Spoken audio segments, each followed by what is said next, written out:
Hey everyone, this is Nikachu, and we are back to see our the replay of the Modern Challenge that I played over the weekend.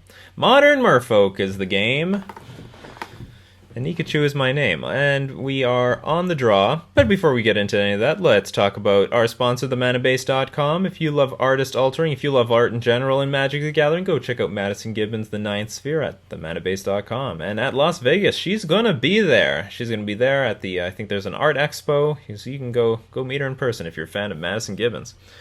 So we're on the draw, and we have a good hand on the draw. We have a lot of interaction. We've got Venser. Maybe Venser can do something for us. I'd love it if Venser could do something for us. Venser had a lot of cute things that he's done for me. So we're up against Tron. We don't know what kind of Tron. Generally, when I see like Expedition Map or whatever, if I see Tron pieces, I can't nail down that I'm up against actual Tron. Usually up against Eldrazi Tron. The guy still is not revealing to us what he is. Who are you? So I take up the vial. Our hand is very good if we're up against Eldrazi Tron because we have two lords. If we play Spreading Seas right now, we can't prevent our opponent from using Expedition Map to find Eldrazi Temple. I am going to Spreading Seas right now because if this is actual just normal Tron, I certainly don't want to be facing a Karn or an Ugin anytime soon. Or even Karn or Oblivion Stone is sort of a pain. So I will use the Spreading Seas, but let's say he gets Eldrazi Temple. I find that the Lords are really important in the Tron any Eldrazi matchup because they make our creatures big and give us unblockable creatures. So if he were to Thought-Knot Seer me, he can only hit one Lord, not both of them. He does find Eldrazi Temple. And we're up against Eldrazi Tron, of course, which is the flavor of Tron these days. And he does play Thought-Knot Seer, everything I expected. And I Violin Curse Catcher here. There's some game... Well, okay... I am vialing in Curse Catcher on the off chance that he would want to take it. For example, let's say he's got all his dust in his hand. And he realizes, well, this Curse Catcher is going to be annoying, even though I have like Venser to deal with all his dust as well. There's some chance he might take it because that's the best thing he can take, even though most of the time it won't. There's an argument to be said, though, that I should leave the Curse Catcher in my hands to give my opponent a chance to make a mistake of taking the Curse Catcher. But I have a feeling that if he takes the Curse Catcher, most of the time when he does that, it's not going to be a mistake. It's going to be to my disadvantage. For whatever reason. So we're going to start ticking things up. Oh, great, I draw land. Now, it's important that when you're playing with the Smuggler... Ooh, that's beautiful, Dismember. When you're playing with the Smuggler's Copter version of Merfolk, that you do want to keep some number of dead cards in your hand. You never know when you need cards to loot away. So I'm a little bit more... I want to keep more cards in my hand, is what I'm saying. I'm that much more... encouraged to keep a land in my hand. But we're going to blow up the Thought-Knots here because I don't really feel like taking 4, then taking another 2. And then taking another 4. Opponent just plays his tower and passes. We are in the driver's seat completely. We're just going to attack with all these guys. Maybe I should have played Oboro or something, give us the option to play a Venser during combat, just in case like for example, Dismember on Lord of Atlantis, we could Venser Lord of Atlantis back to our hand, revile it in. Our hand is just incredibly good at this point. I think Venser is going to be a very good card against Eldrazi because you can just completely... it's a huge tempo swing. They're usually just playing one thing a turn, like Thought-Knot Seer, Reality Smasher. They're going to like tap out for Walking Ballista. We can Venser that. Buried Ruin, you can pay 2 colors, tap it, sacrifice it, return target artifact card from your graveyard to your hand. That's a new card out of me. I've never seen this card out before. So that's some new tech coming out of our opponent. I don't play the Harbinger of the Tides at end of turn. I don't feel any particular rush to get all my creatures in play. Harbinger is just very good against our opponent. Another thing nice is that with Oboro, we can bounce that back to our hand and loot it away with Smuggler's Copter. Finally, Oboro actually has like more purposes in this deck. More purpose in this deck than before. Don't forget that if you play with Venser, that you can untap it with Minamo. So there might be some corner case scenario where you attack with it and then untap it with them.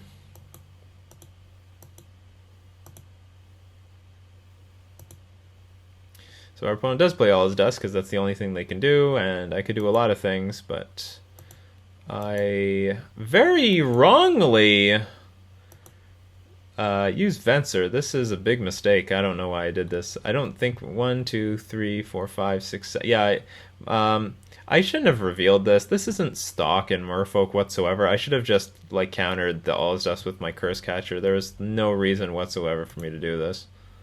My opponent concedes. So I just gave my opponent just a ton of information that wasn't necessary. So I win game 1. Let's get on with game 2.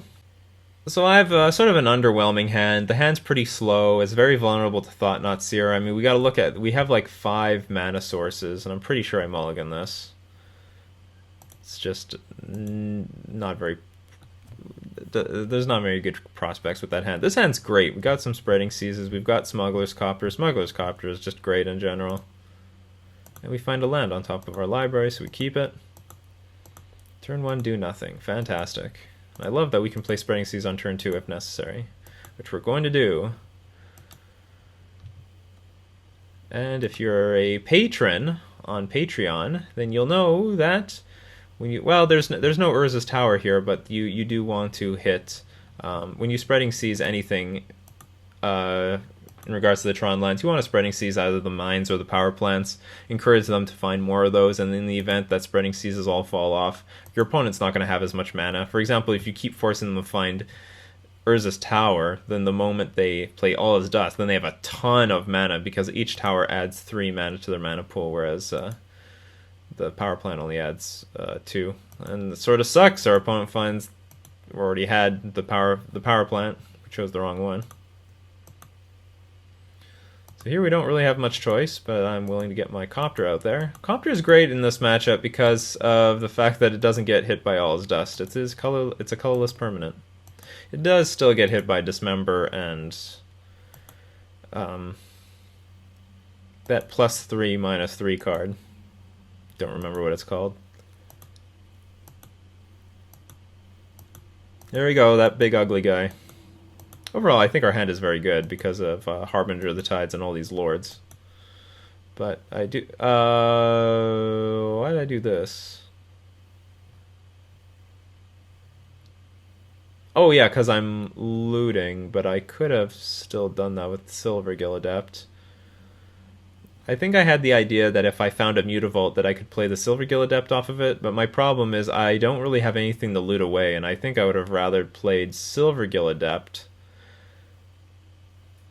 drew a random card, then looted. Like if I say I drew an island and I loot and I find another island, then I discard one of them and then play one of the lords. I also might have been thinking, well, I got a lot of lords in play. I really want to close this game out really quickly. Let's look at the math. So okay, I can hit him for... I can take him down to 17, and if I do draw a land and play a lord, I can only hit him... I can only hit our opponent for like 11 next turn. But anyway, I find a Dismember, which is convenient, and I dump one of the lords.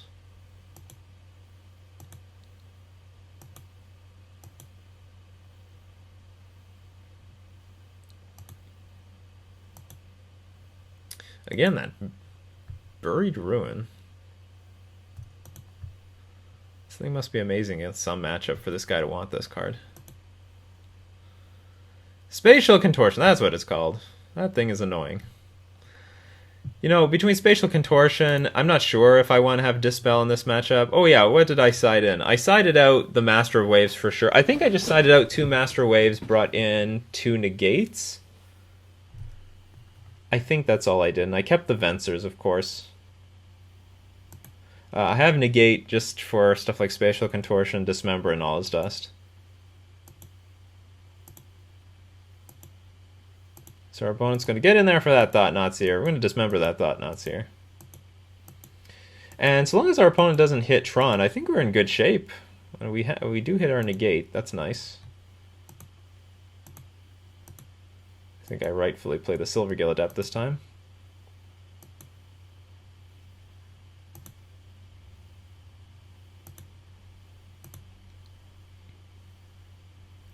That is not entirely accurate.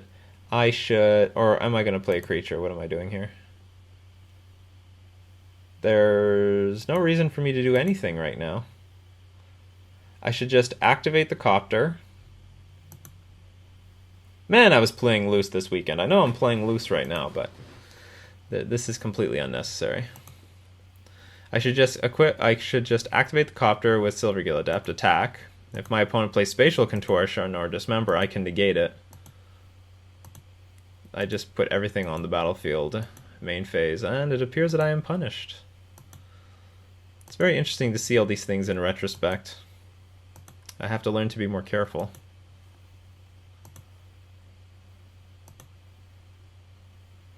Ugh, and another Dismember. That's gross.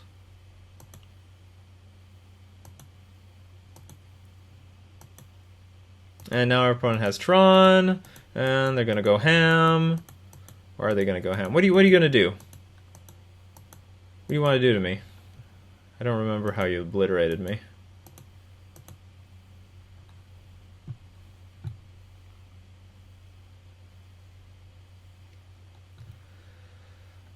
I think it was a few Reality Smashers, but I don't remember.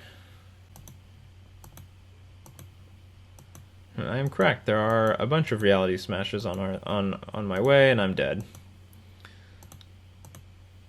I think I play this out for some dumb reason. Well, I do have outs. Like I can bounce one of the Smashers, completely block one of them, and then from there, hopefully, have some way to deal with the other Smasher.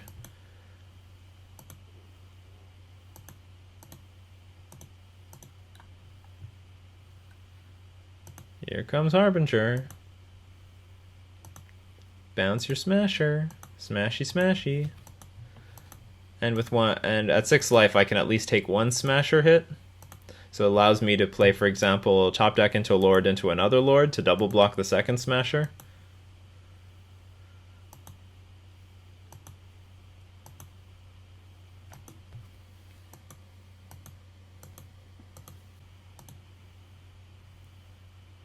But that's not gonna do it. That's not a good one.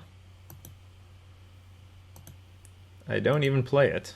I can't remember. Did our opponents see the negate? I don't think it, because it sort of matters. I should play this. Or what happened? Why am I at 5 life? Oh, yeah, I was dead. I see. Yeah. I wasn't at 6 life. I was blocking with a Harbinger, a Silvergill Adept, and a Curse Catcher, so I can't go Lord. So ignore all that commentary. That was worthless. I did not play the Aether Vial because I was just hoping my opponent would. They saw the negate with Thought-Knot. I'm pretty sure they saw the negate with Thought-Knot Seer. And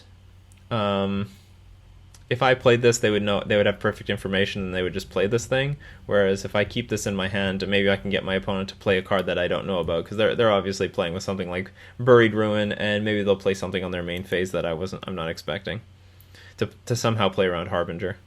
All right, and we get on to game 3.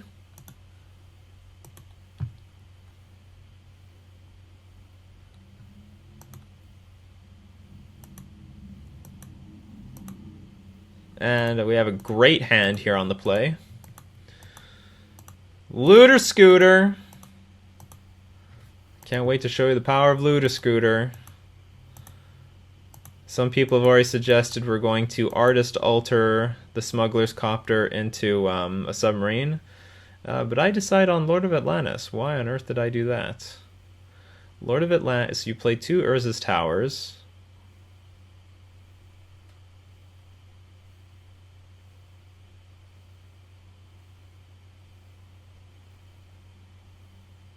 Oh, I think this has to do with potential Thought-Knot Seer. I'm trying to get all my lords onto the battlefield right now. Looter Scooter, though, most definitely playable on turn 2.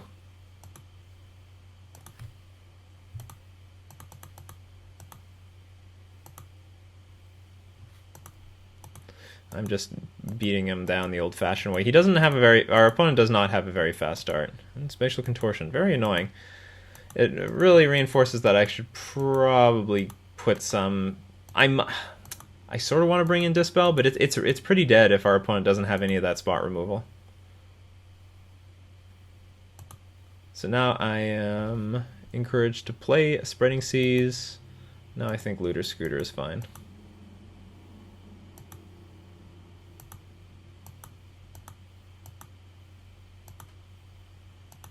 There is some finessing with Smuggler's Copter. Very often my opponent is representing removal, and I want to be able to play around that removal. See, I don't think there was anything wrong with playing Smuggler's Copter on turn 2, especially when, you know, it flies over all the Eldrazi. That's a very nice advantage of Smuggler's Copter versus the Eldrazi deck. That Smuggler's Copter can basically fly over all the Eldrazi. No problem. And we're in a pretty commanding spot here because we can use the Lord of Atlantis. Whoa, now we got another Lord of Atlantis. So we're going to play this Lord of Atlantis. And we're going to fly over all our opponent's stuff. And island walk them. And Smuggler's Copter is also going to gain us some cards. So we're going to draw a card. We're going to dump a land. And that's the manabase.com Get Dunked On Instant Replay.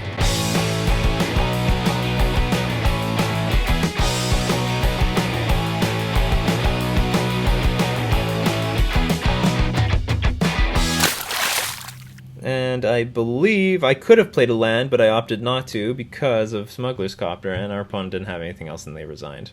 I don't think any of this stuff is stock. It's very important to know that because I lost the first round, I'm sort of in the loser's bracket of this modern challenge, so I might end up playing against ponies, playing like pony versions of the deck. But I'm not sure. I don't remember if any of this stuff is stock or that other land is stock. But the rest of the list looks pretty normal. And we just Spreading Seas helped us. Who knows what would have happened if they would have assembled Tron. Yeah, so that is today's episode of us blowing up Eldrazi Tron. If you want that, let's go look through the Pocket Player's Guide. Let's learn a little bit something about... Let's learn about sacrifice. Under the revised rules, a sacrifice is a cost that cannot be prevented, and the card goes to the graveyard immediately at the speed of an interrupt. If a fast effect involves sacrificing a creature, put the creature in the graveyard as soon as the fast effect is announced, rather than waiting until all other fast effects are announced.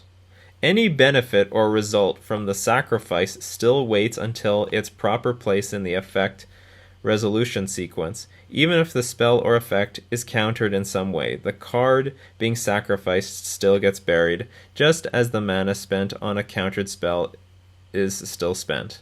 If you guys understood any of that, congratulations. You probably played this game back in 1994. But that doesn't mean dink to me.